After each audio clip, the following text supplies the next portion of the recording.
Greetings, I'm Professor Hobo, and welcome to another HOBOTECH product review. Today we have the HALOVIEW Model 5111 wireless HD backup camera. Why am I using air quotes? Let's find out.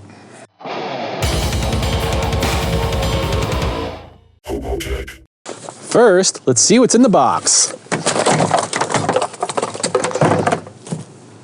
Okay, here is what we have in the box. We have, of course, the user manual, which we'll look at in a moment. We have these specifications. I'll zoom in on that in case you guys want to see. So my first gripe is with the specifications. They told me this was both wireless and HD. You can see right here, it says it is 1280 by 720. So technically it's HD, but I thought it was 1080p. If I would have known that, I wouldn't have even accepted this. So what else we have in the box? We have the windshield mount for the unit. This is the actual monitor that goes up on your dashboard. I think there's several ways to mount this. You can mount it directly to your dashboard using the suction cup mounts. And then you have this cover that goes over it.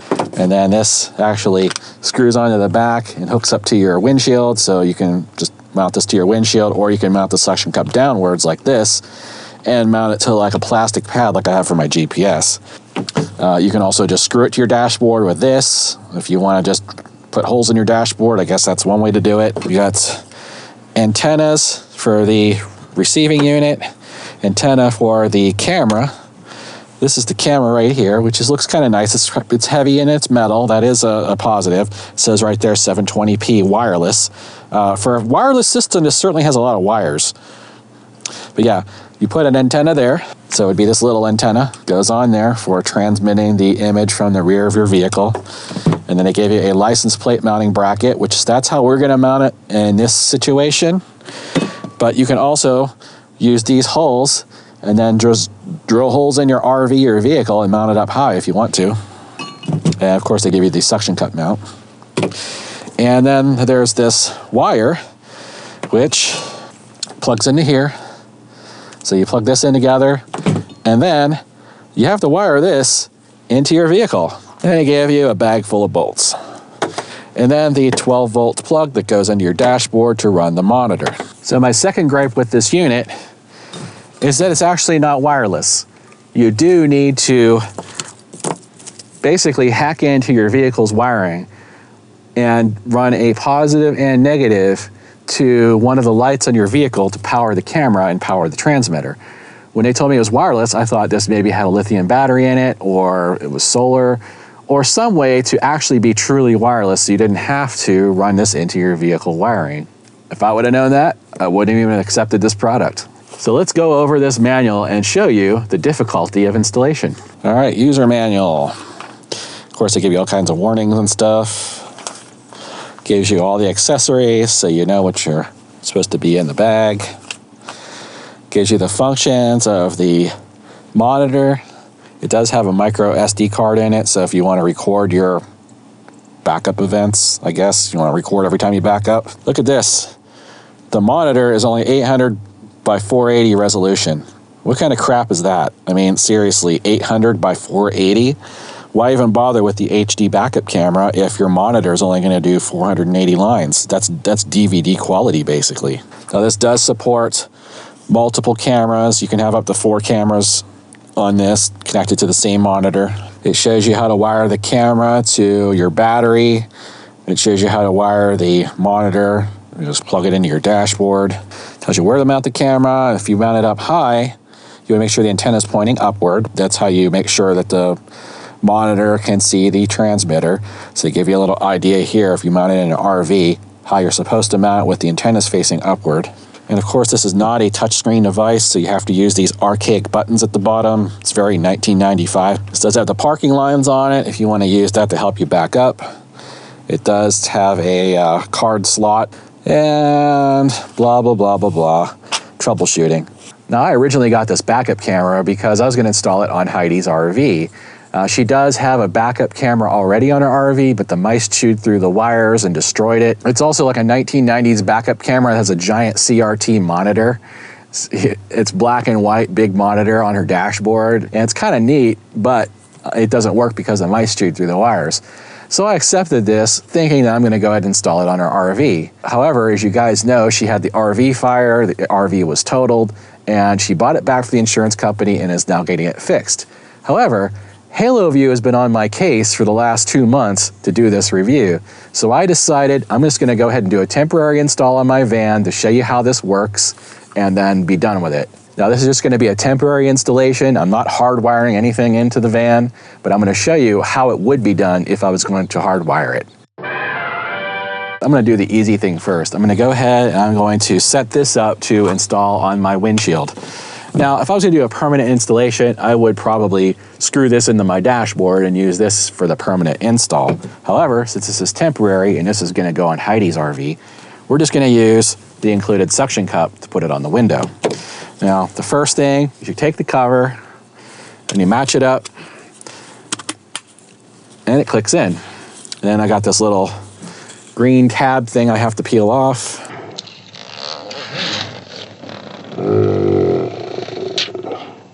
By the way, it's a very pleasant day here in Tucson. It's probably low 80 degrees. Pretty quiet day, which is nice. So here we have the, well, that's interesting. So here we have this very proprietary looking plug that has what looks like 10 connectors in it. And that plugs into this. So you would just line these up and then this would just plug into the dashboard. Now what is kind of nice is that they do have a red light on here that when you plug this in, this lights up and it shows you that it's working, that it's got power. What I do now is put the suction cup on it. So there we go. This is going to be what I use on the dashboard instead of the permanent mounting. This probably wouldn't be a good long-term solution using the suction cup mount. You'd probably really want to use the bracket and screw this thing into your dashboard. Now what's confusing is they give you 3 antennas. This one has no label on it. This one says it's for rear view camera. And this one says it's for license plate camera. I'm gonna have to check the manual. Why they give you 3 antennas? And of course the manual doesn't say anywhere that it includes antennas. Go figure.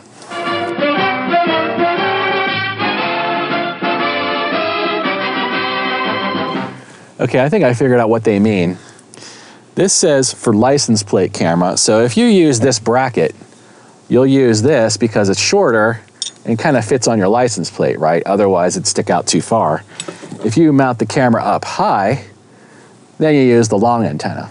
Okay, so they should have explained that in the manual, but they didn't. You heard it first here on HOBOTECH. So a closer look at what's included in the hardware package is they give you some screws for the license plate bracket.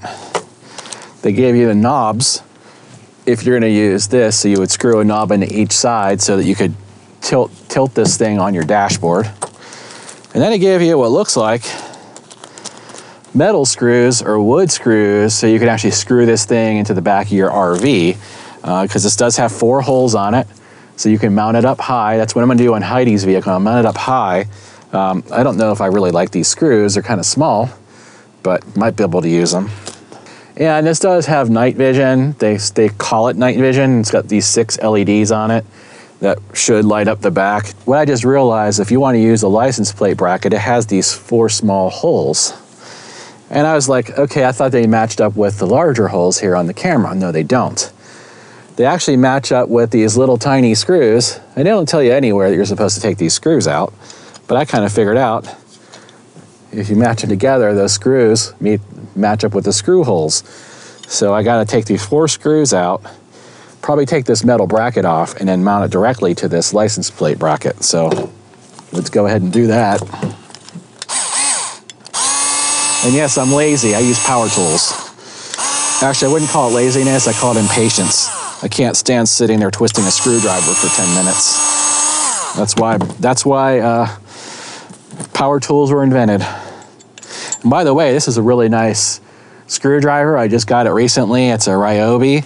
It has a replaceable battery because every time I get one of these screwdrivers, it has a built-in battery, and then after a year or so, it dies. I have to throw the whole thing away. This way, I can just say, hey, I just replaced the battery. Okay. Now again, I thought this bracket was going to come off, but it's not going anywhere. I guess if I smush this thing down, take this off, let's see if we can do it that way. Yeah, I guess it'll work that way. So you have the little lid part of the camera facing up, and then this attaches to the bracket with the same 4 little screws that you just took out. So I got this mounted, and they do include this rubber grommet here. So if you drill a hole through your rig, you could put this in as a plug, because the hole needs to be big enough to get this through. So I don't know what size that is, but you'd have to figure out how big of a hole you'd need to drill in your rig to run this wire inside to your backup lights. So we have this mounted, this is ready to go, and the camera does tilt up and down a limited amount so that you can kind of adjust it to however you want it to. If you want it to look down closer for your trailer hitch or something, or if you want to have it up higher to see higher vehicles or whatever, you can adjust this. So we're going to go ahead and put the antenna that's labeled for the license plate camera on here. And yes, you want to make sure the antenna is facing up so that it transmits the signal that way. If you put the antenna down, it'll transmit the signal up and down. So you want to make sure that the antenna is facing up when you do the installation. So let's go ahead and put this on my license plate frame. Okay, here we are in the back of my van, cargo basket. Now, I'm going to go ahead and put this on my license plate frame. I'm going to explain to you how I would typically wire this if I was going to keep this on my van.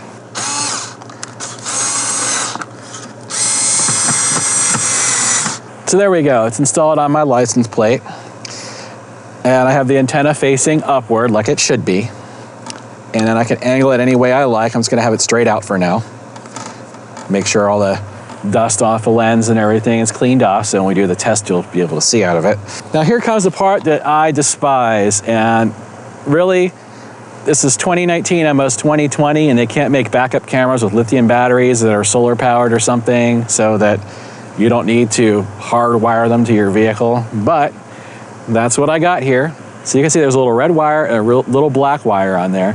So the black wire runs to the ground, which would be the metal frame of your vehicle, and then the red wire would actually go to the light you want to connect it to. So in this case, I wouldn't actually be drilling any holes in my van because I'm mounting it on the license plate. My back lights are way over there, right? This cable just won't reach. Yeah, I could actually run a cable all the way through my hitch, all the way up, take my tail lights out, and hook it up to the backup light. That's how they tell you to wire this. They tell you to wire this for your backup lights. So you gotta take the lens out, get to the light bulb, tap into your light bulb wire, at least the red one, if not both black and red. And then that way, anytime you put the vehicle in reverse, the backup light comes on, it powers the camera transmits to the monitor on the dashboard. How I'm gonna install this on Heidi's vehicle is I'm gonna tap into her license plate light. Now, this frame has its own LED light built into it. The wiring is down here inside the basket. This basket's full of stuff right now. I'm not taking it all out to do this test. But what I would do, if I was installing this permanently on my vehicle, is tap into this wire that goes to my license plate light. And then that way, anytime I put my lights on, or at least my parking lights on, the camera comes on.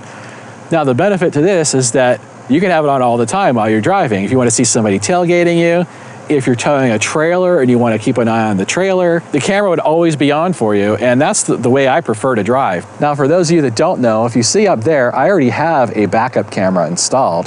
That is an actual IP webcam, and I have that running to my router, and I could use my cell phone with their app, and I could watch real time all the time. That camera records 24/7.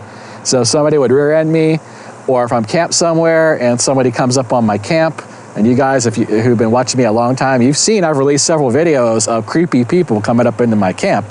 Well, that's the camera up there is what caught them. And that's a full 1080p, and that's a really wide angle. So I can see 3 lanes of traffic behind me. So I don't need this backup camera. Now, of course I could install this down here. It would help me back in, like if there was a tree or something right behind me. That camera way up there is kind of hard to judge the distance of things behind me, but this would, allow me to see if I'm getting really close to a tree or something like that when I'm backing up, which happens a lot. I'm trying to turn around just in here, I end up almost backing into trees. But I think most of you would probably install it on your license plate. Some of you might install it way up there and have a better overview and then not mind wiring it into a 12-volt source, like your backup lights. On Heidi's RV, she has these red lights across the top. I'm probably gonna wire it, hardwire it into one of those lights across the top. So again, she pulls the knob for her parking lights or her headlights, the camera will just come on and stay on all the time. Now that's how I would wire it myself. You can do it any way you like. Okay, I'm gonna cheat on this test by using this 12-volt adapter to wire into this cable that goes to the backup camera. Since I don't wanna hack up my wiring for a temporary installation, I am just gonna cheat. So red wire to red, black wire to black. And for this test, I'm gonna use the Jackery Explorer 240's regulated 12-volt output. So I wanna make sure this camera is getting plenty of juice. So how I'm gonna do this, I'm plugging this 12-volt splitter, gives me 2 ports on the Jackery. I'm plugging one into the camera and the other one into the monitor. So we'll be able to test right away if this thing's working. All right, let's see what happens. Let's go ahead and power on the Jackery. Oh, I didn't put the antenna on. Well, anyway. Oh, it's making a squealing noise. I guess it has audio too. Hello? Well, that's interesting. I didn't realize this had audio. Well, that might be interesting when you're backing up, you're gonna hear what you're running into. Oh, the screen doesn't look too bad. We're gonna test this inside a van. I just wanna make sure that it works and it's communicating and the power works fine, so it does. You'll see here, I can move the camera up and down. So I guess you'd probably wanna have it pointed down like that so you can use the little guidelines on there. Oh, you can turn up the brightness too. Okay. Yeah, it's too bad this isn't a touch screen. I'm gonna go ahead and unplug the Y connector because our next test is gonna be to put this up on the windshield and see if it transmits the 24 feet up to the window. So let's go kick Odin out of his seat and install this on the windshield. Kick Odin out. What's up, buddy? Sorry, you're gonna have to move because we need to finish this installation. So your bed's gonna have to move and some of this other stuff so that we can put this thing up on the windshield. Yes, the joys of RV living. When you camp, you use all available space for your other crap. So I always have stuff up here in the driver's seat, usually his bed and blankets and stuff. Now the blankets I use in wintertime to block off the cab so that, you know, the rest of the RV stays warm. Sometimes I use it really hot in the summertime to keep the cool air from the air conditioning in too. So there he is, he's awake. All right, let's move this other Jackery. By the way, these will be back on sale shortly. So, you know, I know some of you have been like freaking out. Where's the Jackery 500? Give it a few more days, I'll be back. I'll move all this stuff outside. Hopefully the ants don't get to it. Now, what I also got going is I have this 12-volt extension cable powering lights under my hood to keep the mice from chewing up my wires. After Heidi's RV fire and mice chewing up my own wires for my fuel injectors, I decided I'm just gonna run these all the time, whether I need to or not, just to make sure that they don't get any ideas of nesting in my engine. And yes, the lights work. So let's turn the power on. And let's see what we got here. Let's see what we got. Oh, and it comes on, and we got signal. Okay, and I can actually hear the audio coming from it. So let me zoom in. Let me put my tilt steering down here so you guys can actually see the camera. All right, let's go and test this out.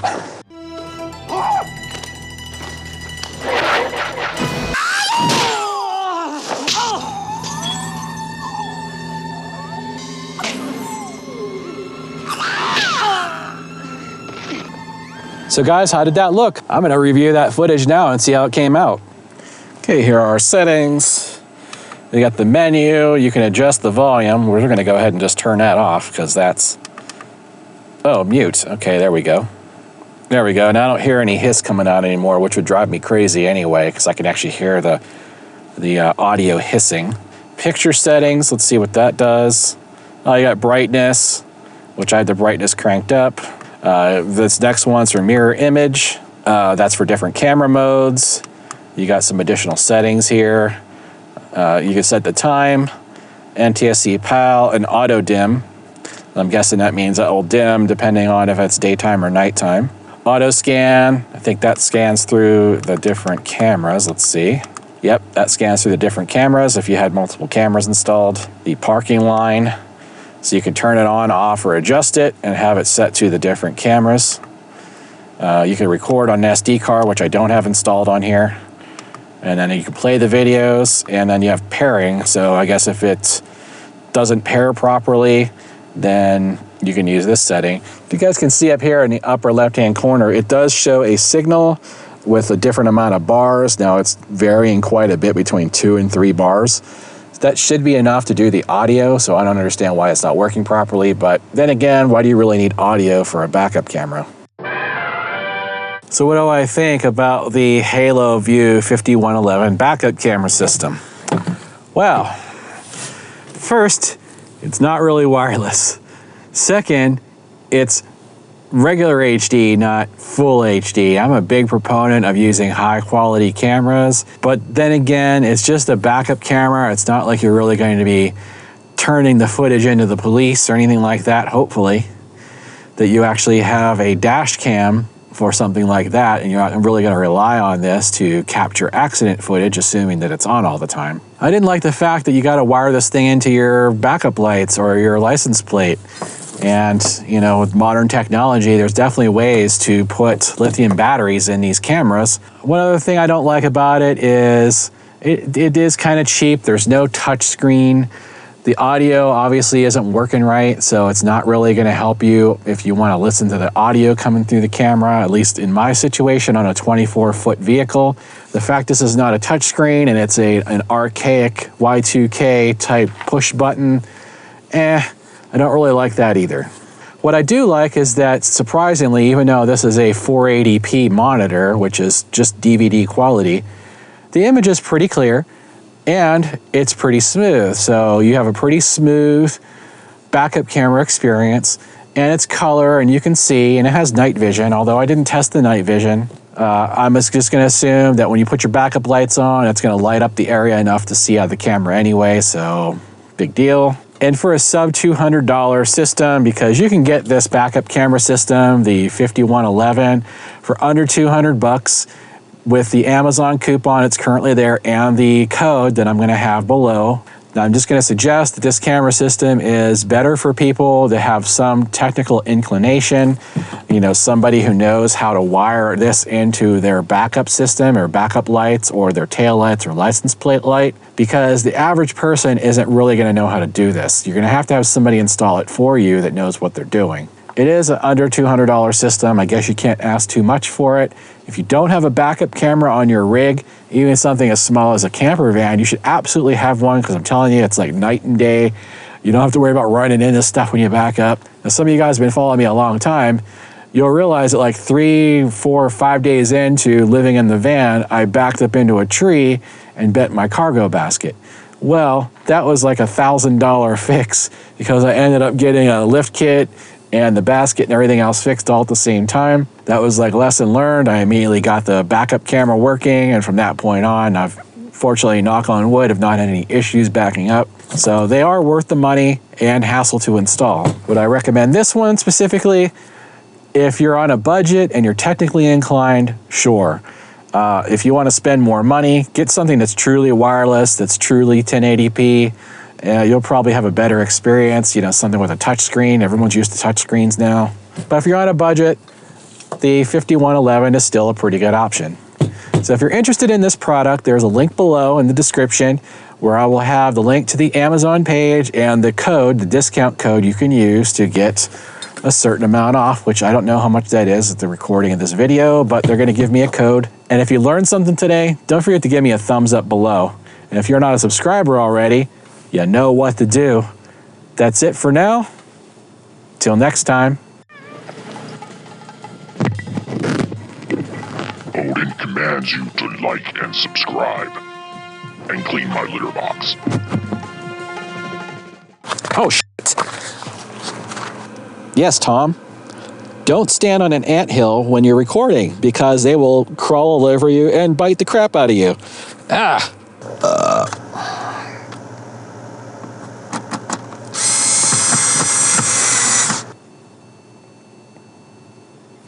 Good. Good enough. Hey, thank you for watching our video. If you liked it, be sure to subscribe, share, and like. And we'll see you guys next time. Say hi, Odin.